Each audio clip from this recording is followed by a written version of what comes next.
Une odeur de brûlé s'échappait à peine perceptiblement de la cage d'ascenseur, comme celle d'une vieille spirale, allumée une seconde, puis immédiatement éteinte. La caméra sous le plafond clignota lorsque la lumière s'éteignit, et sous le tapis, on découvrit une fine clé étrangère qui n'était certainement pas là la veille. Bonjour. Installez-vous confortablement, prenez quelques minutes de silence. Dites-moi dans les commentaires de d'où vous m'écoutez. Je suis heureux de votre compagnie et vous souhaite une agréable écoute. Il a acheté un téléphone avec un nouveau numéro pour couper les ponts avec son passé et repartir à zéro. Sa motivation était simple et compréhensible. Gagner du temps, ne pas être distrait par ses anciennes relations, ne pas perdre son logement loué, auquel il s'accrochait désespérément. Le soir, alors qu'il était encore en train de configurer ses contacts, il a reçu son premier appel, provenant du même numéro. Il a répondu, a entendu un silence et un bref râle irrégulier, puis a entendu sa propre voix lui dire qu'il valait mieux ne pas décrocher le lendemain s'il rappelait. Il posa le téléphone sur la table et fit semblant de croire qu'il s'agissait d'un test du réseau ou d'une blague avec substitution. Mais, dans le coin de l'écran, une ligne terne indiquait l'appel manqué, comme pour rappeler quelque chose qui se déroulait déjà selon le programme. Dans la nuit, l'ascenseur à l'étage supérieur a joué son motif habituel à 3 temps, et dans le silence de l'appartement, on pouvait entendre le plastique vibrer légèrement sous la porte. C'était le vieux téléphone cassé qu'il avait mis dans la poubelle. Il a ouvert la porte, mais le palier était vide. L'écran du vieux combiné clignotait pour signaler un message vocal, bien que la batterie soit morte depuis longtemps. Il enveloppa le combiné dans un sac transparent, inscrivit l'heure au marqueur et le posa contre le mur dans le couloir. Non pas par magie, mais par souci d'ordre. Si quelque chose bouge tout seul, qu'il laisse une trace. Les petits incidents commencèrent à se répéter, comme les faibles pulsations d'une même cause. La caméra dans le couloir clignotait lorsque la lumière était éteinte. L'interphone cliquetait une fois, puis se taisait. Dans la cuisine, il y avait toujours une cuillère de plus que nécessaire dans le séchoir, alors qu'il vivait seul depuis longtemps. Une petite rondelle en aluminium, exactement comme celle que l'on met dans les boîtes de montage lorsqu'on ferme temporairement un contact, est apparue sur le tapis près de la porte. Les 3 points de brûlure sur la vieille sangle des outils de son père, une marque familière qu'il voyait depuis son enfance, ont soudainement commencé à apparaître à divers endroits, comme si quelqu'un dans l'entrée marquait les objets avec la même habitude. Il décida de ne pas se cacher derrière des listes et de ne pas sombrer dans la superstition. Il choisit lui-même l'escalade. Il laissa le dictaphone allumé dans la cuisine, sortit dans l'escalier, fit l'aller-retour jusqu'à l'ascenseur, puis écouta les enregistrements. Le fichier enregistrait ce qu'il n'avait pas entendu de ses oreilles. Une respiration légère près du seuil, un léger grincement, comme si quelqu'un essayait de s'allonger à côté, sans déranger les ressorts. Il a rembobiné, et a remarqué une chose étrange. Un léger bruissement reflétait ses pas, avec un retard d'exactement une demi-seconde, comme si l'appartement répétait les mouvements de son propriétaire pour le convaincre de la justesse de ses habitudes. La mini-enquête a commencé par de simples papiers. Dans les reçus de communication, il a vu une petite ligne où figurait un itinéraire de test temporaire pour les nouveaux abonnés, avec la promesse de le désactiver sur demande dans les jours suivants. Dans le journal de l'Interphone, le concierge avait noté des cliquetis nocturnes inhabituels à la date où il avait reçu son nouveau numéro.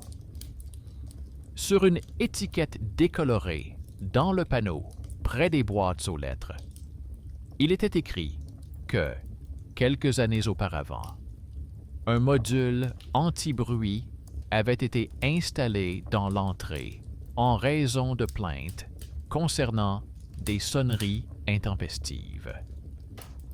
La signature s'interrompait par 3 points, familiers comme la marque du métier de son père. L'ancien faisceau était sorti du placard. Autrefois, son père, qui était responsable de l'immeuble, n'avait pas terminé le travail, et le circuit non fermé était devenu une habitude dans l'entrée même. Les virages préparés ont commencé à se rejoindre. Une parenté cachée s'est manifestée dans les papiers et les marques. Un point inachevé, une signature reportée, ce plus tard, qui s'étire sur des années. Le bienfaiteur inattendu n'était pas issu d'une légende, mais un concierge fatigué ordinaire, qui avait noté dans son carnet les heures exactes des cliquetis nocturnes et donné le conseil précis de s'adresser à l'opérateur avec une demande écrite. Un talent caché, contraire au statut, s'est révélé là où on ne l'attendait pas. Le cousin, que la famille considérait depuis des années comme lent, a habilement expliqué à l'opérateur comment désactiver l'itinéraire test et a envoyé un modèle de demande sans formalité inutile. Un thriller domestique se déroulait en parallèle. L'interphone s'allumait pendant 1 seconde à l'heure du silence. L'ascenseur revenait exactement à son étage. Le tapis devant la porte se déplaçait vers le seuil de l'épaisseur d'un doigt, comme si quelqu'un aimait cette distance plus que les autres. Il intensifia sa surveillance pour vérifier où se trouvait la limite. Il déplaça le coussin sur la fente, changea les chaussures de place, poussa le sac contenant les preuves vers le radiateur, alluma la lampe dans le couloir et la laissa allumer toute la nuit. Le lendemain matin, tout était presque à sa place, à une exception près. Le sac s'était lentement déplacé vers le tuyau chaud à une distance d'une paume, et le coussin s'était enroulé en tube, comme si une main légère l'avait roulé. La peur s'estompait lorsque des régularités apparaissaient.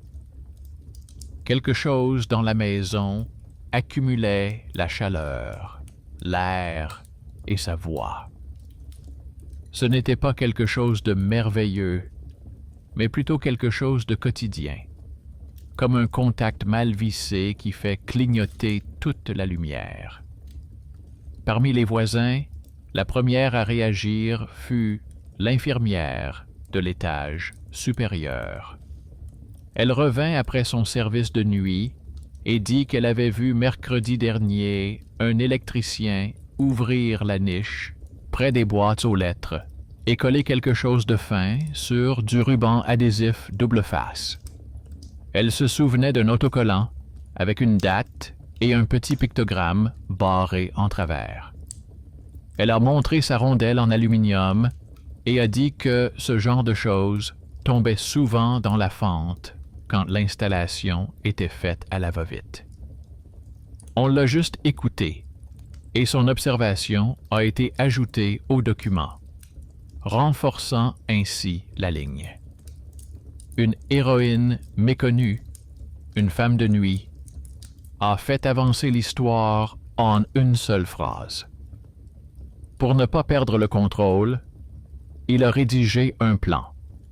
Écrire à l'opérateur, demander à l'électricien de retirer le module temporaire conformément au procès-verbal, fermer la niche à clé, ne pas répondre aux appels en miroir, ne pas prêter attention aux vieux combinés, ne pas ouvrir la porte sur un soupir sous le seuil. Le soir, lorsque la lumière du couloir clignota à nouveau alors que l'interrupteur était éteint, il arrêta sa main à 1 centimètre de la touche de l'interphone et n'appuya pas. Au bout d'1 minute, le silence devint parfait. Il comprit une chose simple. La solution n'était pas d'attraper la voix, mais de terminer le travail de quelqu'un d'autre et de remettre les choses à leur place. Cette nuit-là, l'appel est tout de même arrivé, à nouveau depuis son numéro. Il ne l'a pas pris. L'écran s'est figé, puis s'est lentement éteint. Derrière la porte, on a entendu le même bruit à 3 temps de l'ascenseur, mais dans un autre ton, comme si la mécanique fonctionnait pour la première fois depuis longtemps à son propre rythme et non à celui d'un autre. Il s'assit à sa table, rédigea une déclaration et la glissa soigneusement dans une enveloppe avec une copie imprimée du journal de l'interphone, une photo de l'autocollant du panneau, une copie du reçu et une petite pièce détachée, cette fameuse rondelle. Le paquet était épais, comme un dossier sur un petit dysfonctionnement du monde. Avant de se coucher, il remarqua un autre détail, le dernier de ce premier cycle. Une nouvelle miniature apparut dans les photos du téléphone. L'entrée, prise comme si elle était au niveau de la ceinture, quelques minutes avant son retour. Sur la photo, le paquet était posé à côté du radiateur. Le tapis était orienté vers le seuil et l'ombre du rouleau tombait sur la porte en formant un arc parfait. Rien d'effrayant, juste une confirmation. La maison s'est répétée, enregistrer et attendre une signature. Il éteignit l'écran et s'allongea. Dans l'obscurité, la respiration de l'appartement était régulière. Et quelque part au fond des murs, le jour se préparait déjà où il faudrait mettre un point final, non pas avec 3 petites marques, mais avec une seule grande, définitive. Il apporta l'enveloppe contenant la déclaration au concierge et lui demanda d'apposer le cachet d'entrée dans le registre. La main de l'homme tremblait de fatigue, mais il écrivit la date avec soin, comme sur une copie d'examen scolaire. Il laissa des copies dans la boîte aux lettres. Un extrait du journal de l'interphone avec les clics nocturnes, une photo de l'autocollant sur le panneau, un reçu avec la mention « Itinéraire test pour les nouveaux abonnés », une fine rondelle en aluminium. Les papiers prenaient peu de place, mais l'intérieur semblait plus spacieux. L'ordre avait remplacé la superstition. comme l'air chaud remplace le froid près du radiateur. La réponse est arrivée plus vite qu'il ne l'avait prévu. L'opérateur lui a dit que l'itinéraire test serait désactivé et que la demande serait confiée à un technicien. La société de gestion a fait savoir par l'intermédiaire du répartiteur qu'un électricien vérifierait le panneau et retirerait le module temporaire. Ces promesses ne semblaient pas miraculeuses. Il s'agissait de solutions simples qui n'avaient pas été mises en œuvre depuis des années. Il s'est assis dans la cuisine et a noté 5 points dans son carnet. Ne pas prendre les appels en miroir, ne pas réagir aux clics isolés, ne pas toucher à l'ancien combiné, ne pas ouvrir la porte sur un soupir, attendre l'acte. La liste semblait impersonnelle, mais elle lui donnait un soutien, comme une rampe dans l'escalier.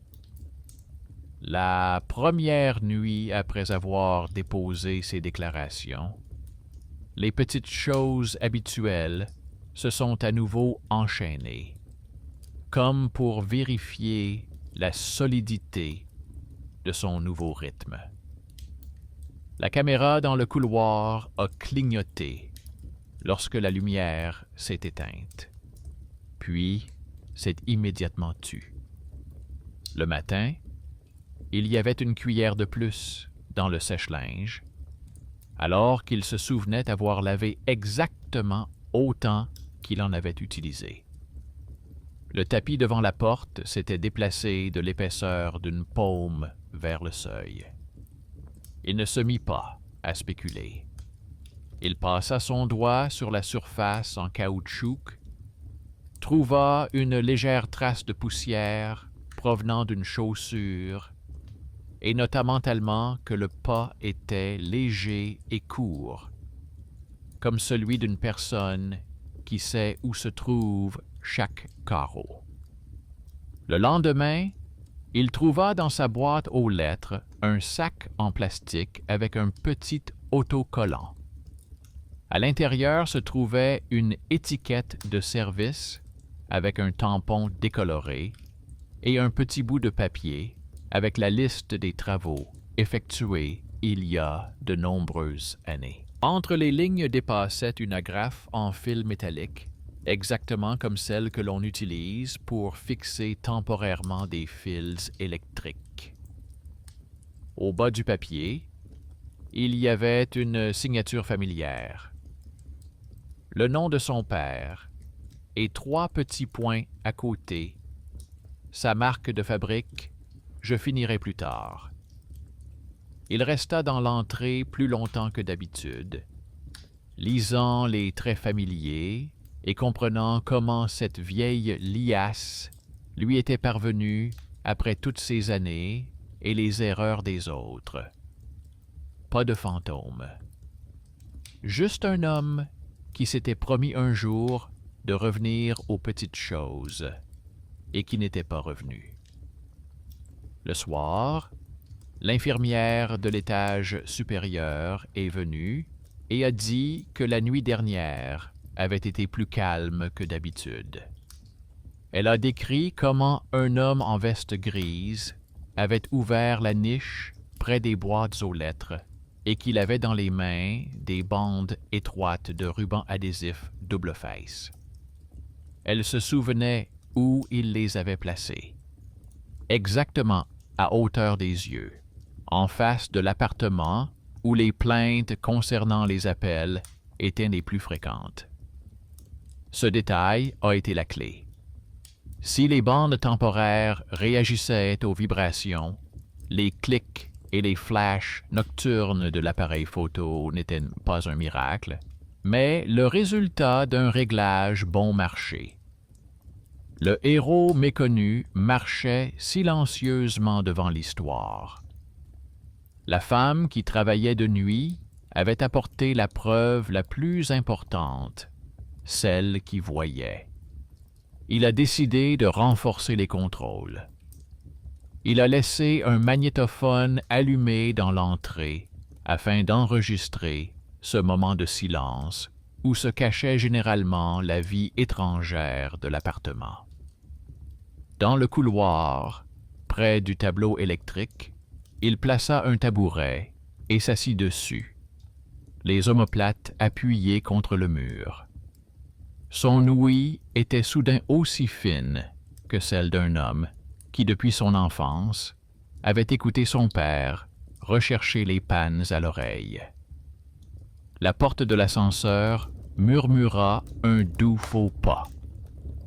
L'interphone émit un clic solitaire. Dans la pause, quelqu'un sembla retenir son souffle sur le seuil, sans marcher sur le tapis.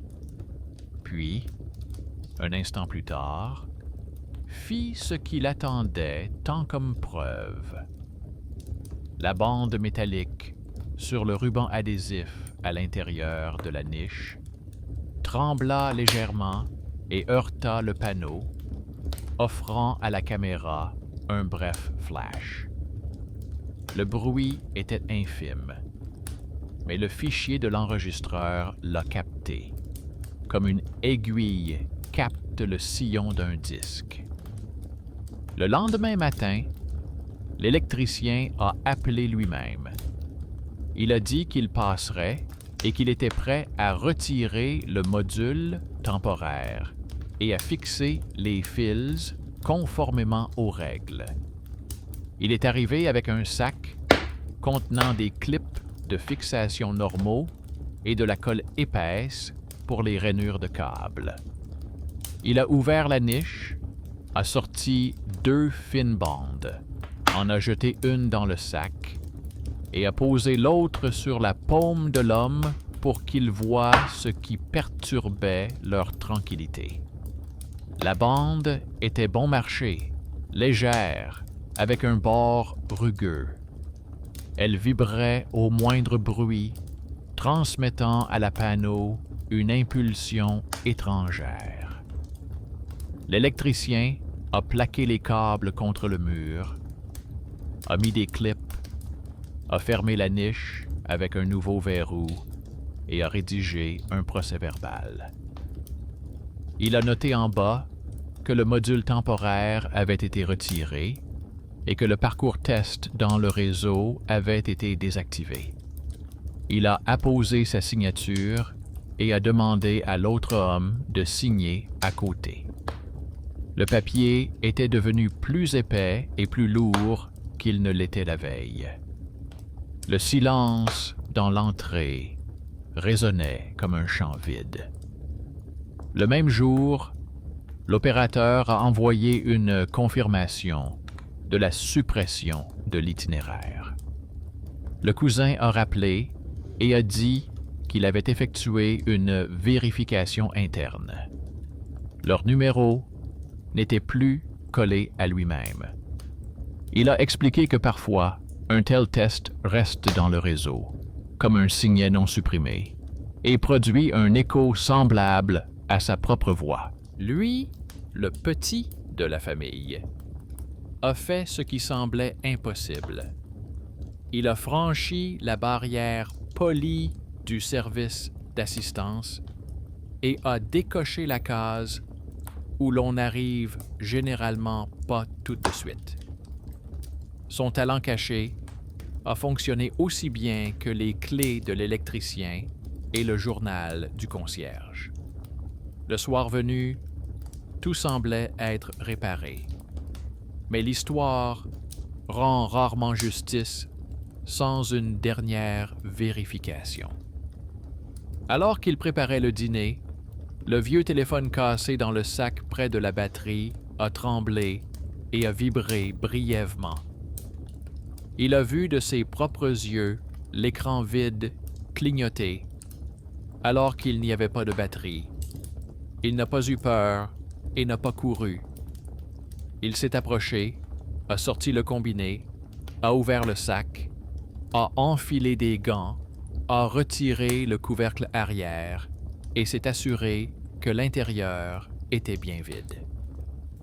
Il découvrit 3 minuscules taches sombres sur le plastique, exactement à l'endroit où les marques avaient été brûlées sur l'étiquette de l'instrument.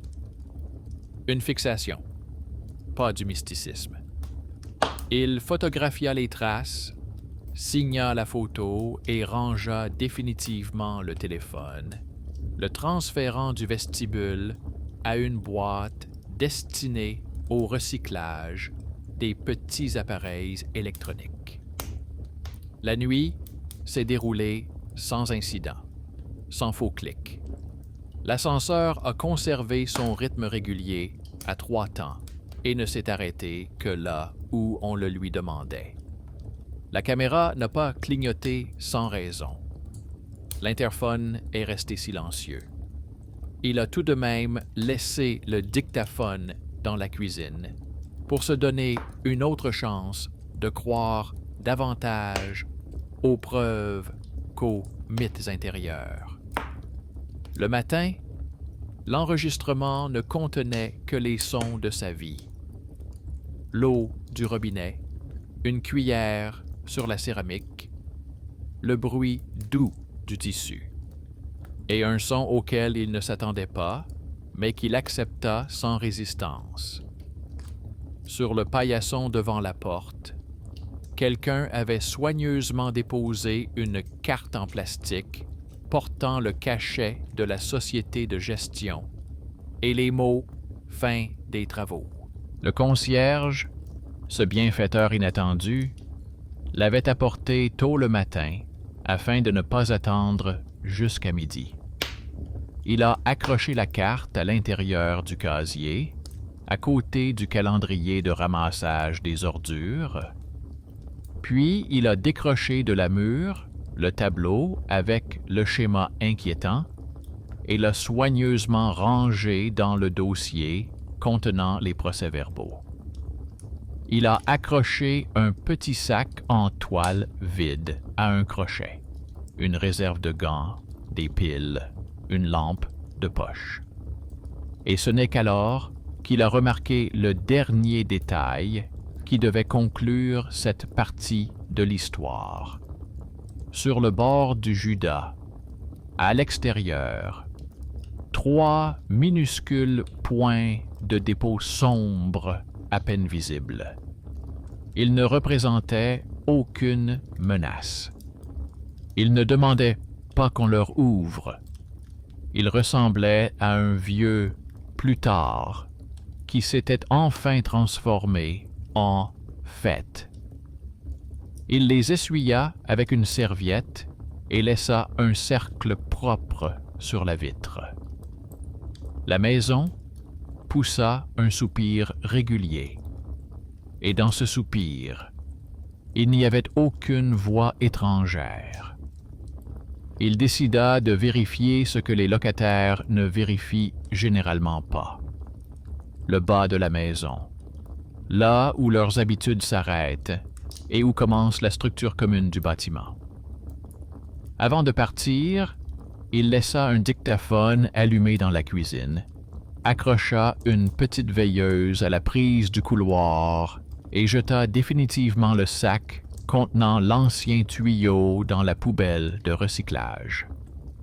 Il entra dans l'ascenseur les mains vides, mais avec un objectif précis: se rendre au tableau électrique du sous-sol, où convergent les faibles courants et la négligence des autres, et y fermer ce qu'il avait presque réussi à calmer à l'étage.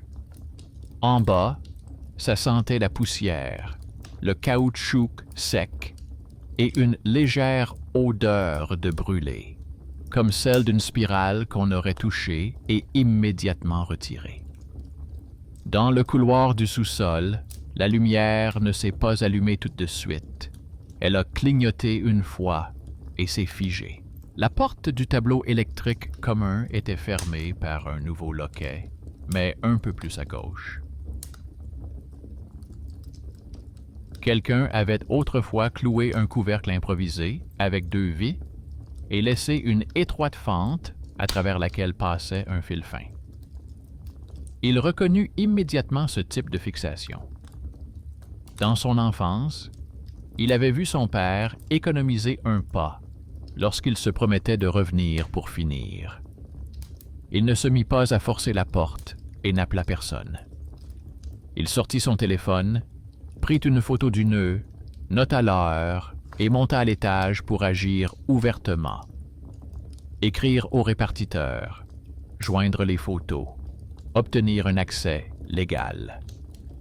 La décision était ennuyeuse, mais juste. La peur ne vit pas bien là où le papier est plus épais que le bruit. La réponse est arrivée dans la soirée. Le répartiteur a dit qu'un serrurier viendrait le lendemain matin avec la clé du sous-sol, accompagné du même électricien que la veille. Il raccrocha, se prépara une tasse de thé, s'installa dans la cuisine et, pour la première fois depuis plusieurs jours, entendit un silence composé uniquement de ses propres bruits. Et c'est dans ce silence que, du fond du tiroir de la table, un petit sifflement se fit entendre. C'était un minuteur en plastique oublié depuis longtemps, dont il avait retiré la pile il y a de nombreuses années. Il le sortit, ouvrit le couvercle, vit le compartiment vide et sourit faiblement. La maison l'aidait à sa manière, en faisant remonter à la surface ce qui semblait endormi. Il écrivit à jeter sans pile sur le paquet et rangea le minuteur au même endroit où il avait posé le vieux combiné. La nuit, un seul détail s'est répété, ancien et désormais sans importance. Un léger clic de l'interphone, un seul. Il ne s'est pas approché. Il a attendu le deuxième, qui n'est pas venu. L'ascenseur a fait 3 tours complets. La caméra ne clignotait pas. La veilleuse ne consommait pas d'électricité inutile. Il s'endormit, et l'enregistrement sur le dictaphone ne capta que sa respiration endormie et le froissement du tissu. Le lendemain matin, il se réveilla sans sursaut, prit l'enveloppe contenant les anciens papiers et descendit voir le concierge pour accueillir l'équipe. Le serrurier a ouvert la cave et a retenu la porte avec son épaule, comme s'il avait peur de heurter l'air. L'électricien a de nouveau sorti son sac et a tranquillement démonté les nœuds, tandis que l'homme se tenait à côté et comptait dans sa tête les vis, les marques et les fils superflus. Il trouva également le couvercle improvisé avec une fente. À l'intérieur pendait un mince fil gris enroulé sur une torsion artisanale recouverte de rubans isolantes.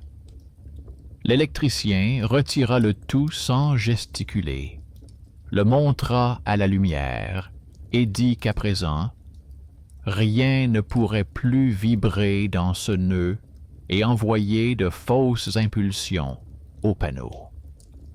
Il a installé une borne normale, fixé le câble avec une pince, vissé le couvercle sans laisser d'espace et l'a fermé avec un verrou. Le serrurier a noté sur le formulaire que l'accès avait été accordé et l'homme a apposé sa signature à côté, comme on pose la main à côté, et sans la solidité du bois sous ses doigts. Ils sont partis, et il est resté dans le sous-sol encore 1 minute pour regarder le couloir vide et comprendre à quelle vitesse le bruit s'estompe quand on lui enlève ses jouets. Et c'est à ce moment précis qu'une notification vocale est apparue dans la poche de son téléphone. Il est sorti à la lumière est monté chez lui, a écouté l'enregistrement et a entendu ce à quoi il ne s'attendait pas après tous ses actes et ses clips. Le fichier contenait une courte respiration, une inspiration, une expiration, puis sa propre voix, enregistrée comme si elle venait du fond de la pièce, disait de ne pas répondre si le même numéro appelait le lendemain soir. Il a rembobiné, vérifié à nouveau et a entendu entre l'inspiration et l'expiration un bruit de fond très faible et fragile, semblable au bruit d'un ascenseur lointain. Il ne croyait pas au miracle, alors il a ouvert la vue détaillée et a regardé les métadonnées. La date d'enregistrement était celle d'aujourd'hui, mais l'heure de l'entrée était marquée 1 minute plus tard. Le téléphone, tel un miroir des habitudes d'hier, avait légèrement devancé sa vie et y avait ajouté un autre petit appât. Il ferma le lecteur et se mit au travail. Il tria les déchets dans la poubelle, sortit la boîte contenant les petits objets électroniques et ne laissa dans l'entrée que ce qui était nécessaire ici et maintenant. Il passa attentivement son doigt sur le bord du tapis, propre, sans aucune trace étrangère. Il vérifia l'interphone, silencieux. Il retira la caméra et nettoya le Judas. Il appela son cousin et lui raconta la situation, en s'efforçant de garder une voix calme. Son cousin lui dit que parfois, des messages vocaux provenant du passé pouvaient arriver si le réseau conservait longtemps l'enregistrement sur le nœud de test, et qu'il valait mieux tout supprimer et vider le cache. Mais il ajouta autre chose. Si le message semblait être arrivé avec 1 minute d'avance, il s'agissait peut-être d'une erreur de marquage du système qui pouvait être corrigée dans les paramètres de l'heure. Il suivit ce conseil et il a quand même posé son carnet sur la table, où il a noté en quelques lignes le programme de la soirée. Ne pas prendre les appels en miroir, ne pas réagir aux prédictions, ne pas ouvrir en soupirant, ne répondre qu'aux personnes qui marchent sur terre et signent des formulaires. Vers le soir, sa voisine, celle qui auparavant regardait sa netteté avec méfiance, a répondu. Elle a dit que ces derniers jours, l'entrée semblait être devenue plus calme et a montré une photo sur son téléphone. Dans le couloir de leur étage, quelqu'un avait collé un petit bout de papier demandant de ne pas bloquer l'accès commun aux niches. Elle craignait que ces livraisons ne soient désormais confondues et demanda, si possible, de laisser une note pour les livreurs en bas. Il ne s'offusqua pas de cette remarque, mais imprima une petite affiche avec un texte clair et la pendit près des boîtes aux lettres, à côté de la carte de la concierge.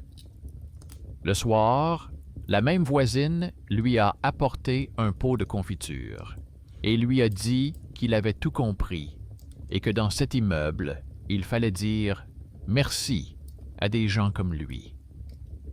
Aux yeux des autres, ce héros méconnu avait un peu grandi, mais ce n'était pas ce qu'il recherchait. Il recherchait le silence qu'il estimait mérité. Vers le soir, il entendit à nouveau le léger signal d'appel entrant. Sur l'écran s'affichait le numéro qui lui avait été attribué tout récemment et la même photo de son visage, prise par la caméra frontale lors de la configuration, s'illuminait.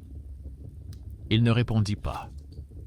Le signal s'interrompit, et une seconde plus tard, une brève vibration se fit sentir sous le seuil, là où le coussin était désormais posé à plat, et où la housse de la chaussure ne bruissait plus. Il s'approcha tout de même, regarda par le judas et vit un cercle de vide. La porte était fermée. Il s'assit sur un tabouret près du seuil et écouta le silence aussi longtemps que sa patience le lui permit. La maison était honnête et vide. Il se leva, retourna dans la cuisine et but une gorgée d'eau dans un verre où 3 petites gouttes étaient restées sur la paroi. Elles coulaient lentement, laissant des traces fines, comme 3 points au bas d'une vieille signature. Le sommeil vint tard, mais sans à-coups. Et le matin, au lieu de notifications vides, une enveloppe portant la mention « Retour » l'attendait. À l'intérieur se trouvait un vieux papier, renvoyé plusieurs fois. Une déclaration écrite au nom de son père 10 ans auparavant. Il y demandait de fermer le nœud test, de remplacer la fixation temporaire par une fixation normale et de délivrer un acte. Au bord, il y avait les 3 mêmes points, comme une promesse qu'il n'avait pas eu le temps de tenir. L'enveloppe avait été perdue, et maintenant que le nœud était enfin fermé, la poste avait renvoyé le papier là où vivait le nom de famille. Il posa la lettre à côté de son acte et vit les 2 lignes se rejoindre. Le lien caché n'était plus caché. Lui, ce même fils, avait fait pour son père ce que celui-ci n'avait pas eu le temps de faire. Cela ne demandait ni mysticisme ni applaudissement. Cela demandait seulement une main sûre. Le soir venu, pour ne pas repartir à zéro, il fit un autre choix, non fortuit et terriblement simple. Il désactiva la messagerie vocale de son téléphone, effaça toutes les règles des scénarios intelligents, supprima sa propre photo de ses contacts et ne laissa dans son carnet d'adresses que ceux qu'il était prêt à entendre pendant la nuit. Il ne luttait pas contre l'avenir, il fermait simplement les portes superflues. Et c'est précisément à ce moment-là, comme cela arrive après une bonne décision, que le monde lui a fait passer un dernier test. L'écran s'est allumé, bien que la fonction ait été désactivée, et a affiché pendant 1 seconde un appel entrant provenant de son propre numéro. Il n'a pas décroché, a reculé d'un pas devant cet appât familier et a entendu le son familier de l'ascenseur à 3 étages jouer dans l'entrée. Pas celui d'un étranger, mais le leur, honnête. Le dictaphone dans la cuisine a enregistré le silence. La caméra dans le couloir est restée immobile. L'interphone est resté silencieux. Dans le silence, il comprit que le prochain appel viendrait quand même, mais qu'il ne viendrait plus comme une volonté étrangère, mais comme la conséquence de son choix. Si demain, l'appel miroir retentissait à nouveau, il ne répondrait pas. Si le concierge apportait une nouvelle carte, il la signerait et l'accrocherait. S'il trouvait une autre vis dans la cave, il apporterait l'électricien et installerait une fixation normale. Le mythe s'était transformé en document, les rumeurs en actes, la peur en une règle des doigts qui vérifie le bord du tapis et ne cède pas au clic vide. Il ne restait plus qu'une dernière étape avant le dénouement, celle qui sépare la longue réparation du monde d'une sortie tranquille de l'immeuble le matin. Quand votre propre ombre ne se précipite pas pour vous devancer d'une demi-seconde. Il se préparait à cette dernière étape comme on se prépare à une journée ordinaire. Pas de rituel, pas de signe, juste de l'ordre. Dans la cuisine, il a laissé un verre d'eau à moitié plein. Dans l'entrée, un tapis propre et sans poussière. Dans son téléphone, le mode silencieux et sans réponse automatique. Dans son carnet, il a noté brièvement, comme un rapport à la fin d'un quart de travail. Ne pas répondre aux appels miroirs. Ne réagir qu'aux personnes vivantes et au papier. Si ça sent le brûler, ne pas descendre seul. Ces lignes semblaient banales, mais elles contenaient ce qui manquait ici depuis tout ce temps. Des limites.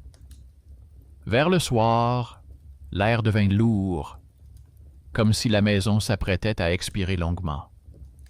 Quelque part plus bas, sous les câbles de l'ascenseur, une spirale familière, qui avait autrefois déclenché son inquiétude, se fit subtilement sentir. Il vérifia la porte avec sa main. Elle était bien fermée. Les gonds ne faisaient aucun bruit. Le Judas était propre. À ce moment-là, l'écran s'est brièvement allumé sans émettre de son, a affiché un appel entrant provenant de son propre numéro, puis s'est éteinte. Il n'a pas pris le téléphone. Il posa simplement sa main sur la table et entendit non pas un bip électronique, mais ce qui importait vraiment. L'ascenseur à l'étage supérieur effectua brièvement ses 3 mouvements et s'arrêta comme avec effort. Puis, l'air dans le couloir bougea distinctement, comme avant que le clapet de ventilation ne claque. L'odeur de brûlé n'était plus une simple impression, mais une réalité. La décision fut prise rapidement et sans héroïsme. Il appela le concierge et lui dit qu'il semblait y avoir une surchauffe dans la cage d'ascenseur. Le concierge répondit qu'il arrivait déjà avec les clés.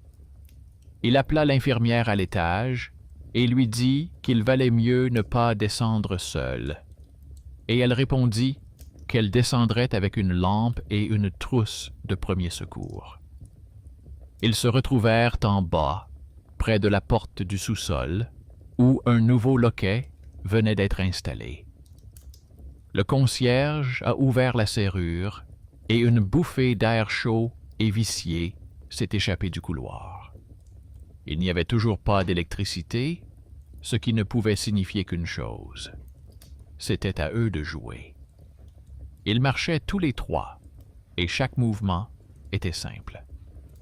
L'infirmière toucha le métal du bouclier avec sa main et dit que la température était trop élevée à cet endroit.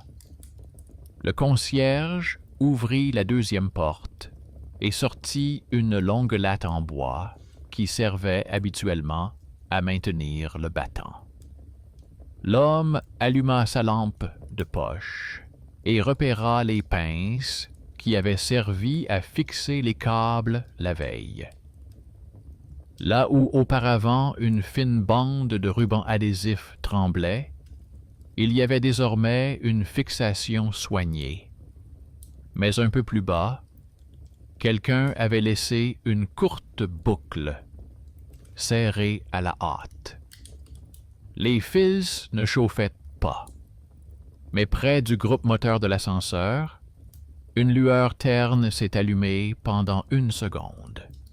Juste là où l'air devient, au moment le plus inopportun, le conducteur de l'angoisse d'autrui. Il se souvint de l'habitude de son père. Laisser des marques au crayon sur le béton aux endroits importants. Sur la paroi latérale, à hauteur du genou, on pouvait effectivement voir 3 petits traits, presque effacés par la poussière. Un signe qui, dans leur famille, signifiait « vérifier lors de la prochaine ronde ». Il indiqua l'endroit au concierge. Celui-ci acquiesça et dit qu'il allait retirer la nourriture de cette zone, tandis que l'infirmière ajouta qu'elle allait monter à l'étage pour avertir les gens de ne pas utiliser l'ascenseur avant l'arrivée du technicien. Personne ne faisait de mouvements inutiles. Personne ne cherchait à faire des miracles. Chacun accomplissait sa part du travail commun. La coupure s'est faite sans étincelle. L'ascenseur du haut a poussé un bref soupir et s'est calmé, comme une personne fatiguée à qui on a permis de s'allonger. L'air du couloir du sous-sol est immédiatement devenu plus frais. La lueur jaune sur le métal s'est éteinte. Non pas comme dans un film, mais comme dans la vie, sans bruit, sans coup de théâtre. L'infirmière est revenue et a dit que le voisin du dessus avait déjà fait le tour des escaliers et accroché une affiche pour que personne n'appuie sur le bouton. Cette note ne contenait aucun mot effrayant, seulement une demande et une heure. Les personnes sous-estimées, celles que l'on n'appelle généralement pas dans la scène finale, ont gardé le bâtiment sans pathos, tranquillement et jusqu'à la fin. L'électricien est arrivé rapidement, comme promis. Il a vérifié le groupe moteur, a trouvé un vieux contact branlant sur un nœud qui n'avait pas été touché depuis des années, a resserré les fixations, a appliqué une goutte de composé thermorésistant et a montré où, lors du chauffage, commençait le jeu absurde « Je m'appelle moi-même ». Il a expliqué que de telles surchauffes envoyaient parfois des impulsions à l'interphone et à la caméra, provoquant de faux clics et des flashs, et que sur le réseau, le parcours de test pouvait y ajouter un écho provenant des voix. Il a écrit dans le rapport que le nœud avait été resserré, que l'alimentation avait été rétablie et a apposé sa signature à côté de celle du concierge. L'homme a signé en dernier et a senti que le papier et les 2 témoins vivants avaient plus de poids que n'importe quel récit étrange. En montant les escaliers, il trouva une fine clé près de la cage d'escalier, celle-là même qu'il avait trouvée autrefois sous le paillasson. Il la ramassa, la montra au concierge, qui lui dit qu'elle semblait provenir d'une ancienne serrure de cave qui avait été retirée aujourd'hui et que ce genre de clé était souvent utilisé temporairement, puis oublié. La clé retourna dans la boîte à bric-à-brac du concierge, et avec elle disparut le sentiment qu'il y avait dans l'immeuble un intrus sans nom. Il n'y avait plus rien de superflu, ni dans le fer, ni dans l'électricité, ni chez les gens. La nuit s'est déroulée tranquillement. Le téléphone est resté silencieux. L'écran n'a pas clignoté. L'enregistreur dans la cuisine n'a enregistré que les bruits habituels. L'eau du robinet, une cuillère sur la céramique, un petit pas vers la porte du réfrigérateur. Et pourtant, la maison semblait les avoir vérifiés une nouvelle fois dans l'après-midi. À l'heure du déjeuner, une notification est arrivée pour signaler un nouveau message vocal. Il a ouvert le fichier sans trop d'attente. L'enregistrement contenait sa respiration, puis sa voix, d'un ton neutre, lui disant de ne pas répondre si ce même numéro appelait dans la soirée. Il a arrêté la lecture et n'a pas cherché à discuter avec le passé. Il a simplement supprimé le fichier et, par mesure de précaution, a effacé les enregistrements de sauvegarde. Non par défi, mais par gentillesse envers lui-même. Si le monde avait autrefois enregistré son indécision, qu'il enregistre maintenant son calme. Le lendemain, la boîte aux lettres apportait une autre trace papier. Une copie du rapport sur le nœud et une brève note de la gérante indiquant qu'il vérifierait préventivement les colonnes montantes voisines. Il se souvint de toutes ces petites notes dans son carnet et comprit comment les lignes s'assemblaient. Le lien caché avec son père s'était achevé, non pas par un monument, mais par une action qui avait mis un point final là où il en manquait depuis de nombreuses années. Le bienfaiteur inattendu, le concierge, est resté un bienfaiteur, car il se promène et observe l'immeuble. Le talent caché, le cousin, a passé son coup de fil au bon endroit et a supprimé la coche superflue dans le réseau. L'héroïne méconnue, l'infirmière, a flairé l'air et n'a pas laissé la maison se bercer d'illusions. Le thriller quotidien, l'interphone, l'ascenseur, la clé, a joué son rôle et a laissé faire. Enfin, il a fait ce qu'il avait évité depuis le début. Il a décroché de la mûre la feuille avec ses règles de la nuit, l'a pliée soigneusement et l'a rangée dans un dossier avec les actes et la lettre de son père. Il a accroché au crochet un sac en toile propre, sans provision d'urgence. Le téléphone resta silencieux sur la table. La caméra dans le couloir ne clignotait pas. La maison respirait comme une maison normale, où les gens font parfois des erreurs, mais où ils réparent plus souvent. Il était assis sur un tabouret dans l'entrée et écoutait l'air passer régulièrement dans la ventilation. Et soudain, il comprit une chose simple, pour laquelle il valait la peine de parcourir tous ces mètres de chemin papier. La peur que le monde lui-même appelle depuis le futur disparaît lorsque l'on répond non pas au mystique, mais à ses obligations. Le soir, l'ascenseur en haut a joué ses 3 coups honnêtes. L'interphone n'a pas cliqué. L'écran ne s'est pas allumé. Il s'est levé, est tourné la clé dans la serrure et est sorti dans l'escalier où son ombre ne se pressait pas de le devancer d'une demi-seconde. À l'intérieur, 3 petits points de propreté étaient visibles sur la porte, là où il y avait récemment eu une trace. Il les effleura du doigt, sentit leur douceur, ferma la porte à clé et descendit, non pas pour inspecter la maison, mais pour y vivre.